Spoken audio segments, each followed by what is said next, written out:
Yun no, pinagluto ako ng asawa ko. What's up mga kagwapa, mga kagwapo? For today's video ay ipagluluto tayo ng asawa ko ng ihaw na liempo. Maaga kaming nagising nito at namalengke agad kasama yung dalawang bata.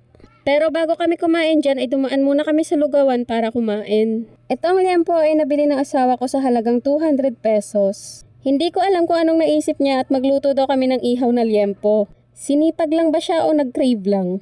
Nakauwi na kami dyan at agad ko palang hinugasan tong liempo. First time niya ako makikita na nagbi-video habang nagpe-prepare ng lulutuin. Kaya ayun, medyo inaasar-asar pa ako. Pero nakasupport yan sa lahat ng ginagawa ko. Siya kasi yung nag-insist na bumili daw ako ng monopod at yung microphone na ginagamit for vlogging. Alam ko, mahirap tong pinasok ko lalo na't may dalawang batang alagain. Pero go pa rin ako hanggat nararamdaman ko yung suporta ng mga taong nasa paligid ko at kayo na nanonood na kahit konti pa lang ay magpapatuloy ako. Masaya na rin kasi ako sa ginagawa ko na to.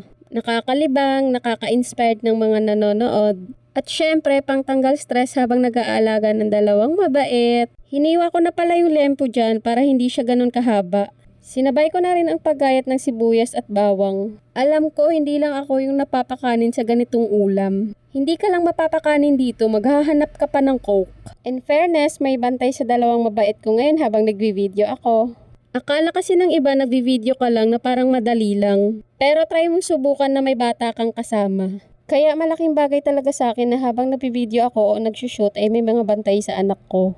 Siyempre, matatapos mo yung mga gawain mo ng tuloy-tuloy. Habang nagagayat pala ako ng bawang dyan ay tinuturuan na pala ako ng asawa ko kung anong gagawin. Kasi imamarinate daw muna namin itong liempo for 2 hours. Kaya ayan, may manager tayo for today's video. Charis.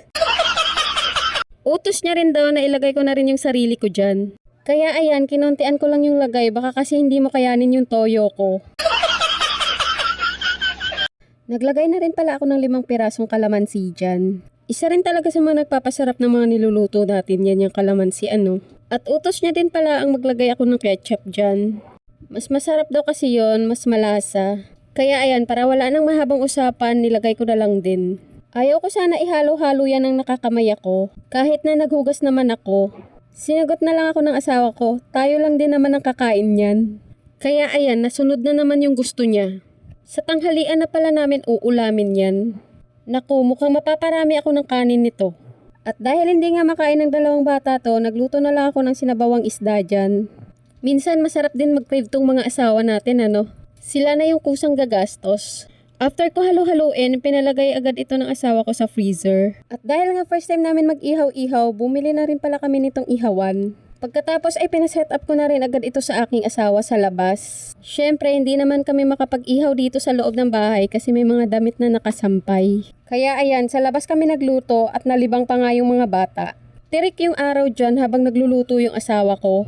Kaya doble yung init habang nagluluto kami. Yung mga dumadaan nga dyan, binibiro itong asawa ko. Ang aga niya daw magluto ng pulutan. Pero sinasagot niya, ulam lang daw namin to.